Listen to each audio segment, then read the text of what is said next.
Maligayang araw mga katuklas, ang channel na ito ay iyong sukdulang gabay sa budget-friendly na mga electronic device na sadyang idinisenyo para sa mga Pilipino. Ngayon, tiningnan namin ang Nubia Music na itinuturing na isa sa pinakamahusay na smartphone sa mga may budget na wala pang 5,000 pesos.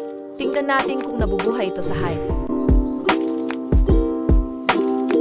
Una, ang Nubia Music ay gumagamit ng 6.6-inch AE panandang pandagdag IES display na may makinis na 70 AZ refresh rate. Perpektong tangkilikin ang mga palabas sa apps habang naglalakbay.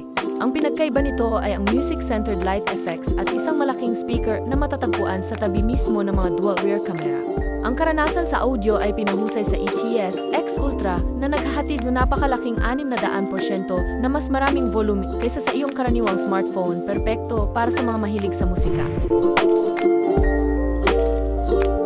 Sa ilalim ng hood, ito ay pinapagana ang isang Unisoc SC7800 at 63A chipset na ipinares sa 4GB ng RAM at isang malaking 128GB ng panloob na storage. Tinitiyak nito ang maayos na multitasking at sapat na espasyo para sa iyong mga app at media. Dagdag pa, mayroong suporta sa 1TB microSD card para sa pagpapalawak ng storage kung kinakailangan.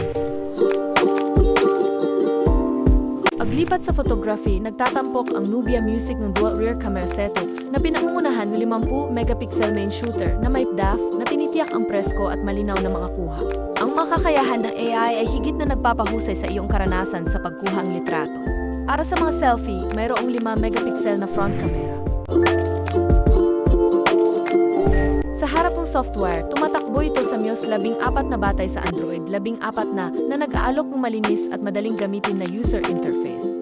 Ang natatangi sa device na ito ay ang built-in na AM antenna na tumutuon sa mga tumatangkilik pa rin sa mga broadcast sa radyo. Hindi sa banggitin, ipinagmamalaki nito ang dalawang 3.5mm audio port, perpekto para sa pagbabahagi ng musika sa mga kaibigan o pagkonekta ng maraming mga audio device ng sabay-sabay.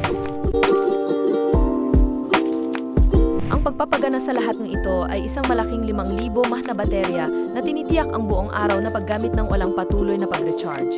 Sinusuportahan nito ang 2 nano SIM card, 4G LTE, Wi-Fi Bluetooth at GES na sumasaklaw sa lahat ng iyong pangangailangan sa pagkakakonekta. Panghuli, ang Nubia Music ay namumukod tangi sa kanyang retro-inspired na disenyo na available sa kapansin-pansing pop art o Zil Orange na mga colorway. Sa halagang IAE 4,000 lamang sa Shopee para sa 4GB 100 at 28GB na variant, nag-aalok itong napakahusay na halaga para sa pera. Available na ang limitadong oras na diskwento. Kunin mo bago ito mawala. Nasa comment section ang link ng produkto, walang dagdag na presyo bagkus malaking tulong ito sumuporta sa kakagawang channel ko. Bilang konklusyon, humahanga ang Nubia Music sa makulay nitong display, malakas na kakayahan sa audio, solidong performance, at maalahanin na hanay ng mga feature, lahat sa abot kayang presyo. Kung naghahanap kang isang budget-friendly na smartphone na hindi na kompromiso sa mga pangunahing feature, maaring ito ang iyong perpektong tugma. Huwag kalimutang mag-subscribe sa aming YouTube channel upang manatiling updated sa marami pang mga review tungkol sa mga gadget na friendly sa budget. Salamat sa panonood!